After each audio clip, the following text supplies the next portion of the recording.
us, and he was the gentleman that after you've done like 15,000 dives. No, just 10,000. 10,000. Okay. Jeff has done 15,000. Okay, but he engendered so much trust from this wild bottlenose dolphin at night in the manta ray swim that the dolphin actually let him come over, feel all around his pec fin, positioned himself, right, so that he could assist you in removing the fishing line.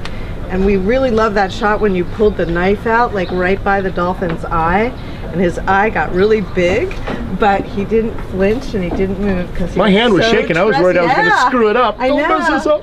And he was so calm and trusting of you that it's now a viral video. Well, you know, when it first swam by, I didn't notice the pectoral fin, and it swam all the way around the divers. And the second time it came back, I noticed the fishing line wrapped around it. And I've taken lots of fishing lines off of manta rays and turtles and even fish and stuff like that.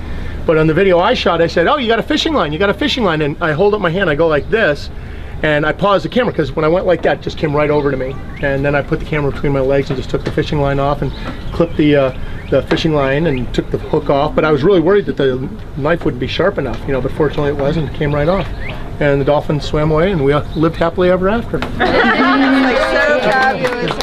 God, you are a hero. Truly. Well, you know, I mean, you can tell the difference between a bottlenose and a spinner dolphin when they're talking and communicating, because we've seen the bottlenose up there maybe 20 times or so, and you know, we've heard them maybe 10 more times than that.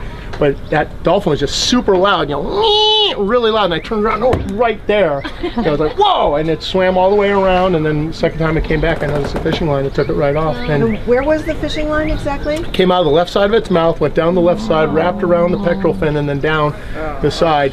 And I was able to. Hook in his mouth? No, I swallowed the bait. And somebody, I don't fish, but somebody told me it's a technique that they use where they just have it's a thin line. It's like 10-pound test with a little tiny hook. The hook was like yay big.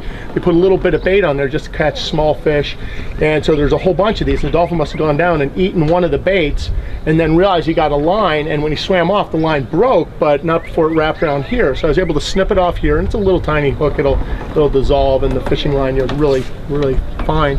But it was wrapped around here, and you know how sharp fishing line is. I mean, it can cut really badly. We've got manta rays that are missing entire cephalic fins from fishing line, so we had to get it off. And I don't know if a dolphin can survive without a pectoral fin. So when I saw that, it's like, man, I knew that it was, you know, it was going to be bad for that dolphin if we didn't get it off. And he obviously came over looking for help. So you know, I signaled and came right over, and I put my hand out, and he turned around. And I've talked with people that train dolphins, and they say that they always train the dolphin, if there's something wrong, to present the spot to them. You know, where the hurt, where's it hurt? Show me. And just like a doctor, you know, the dolphin came over and says, it hurts right here. Like, okay.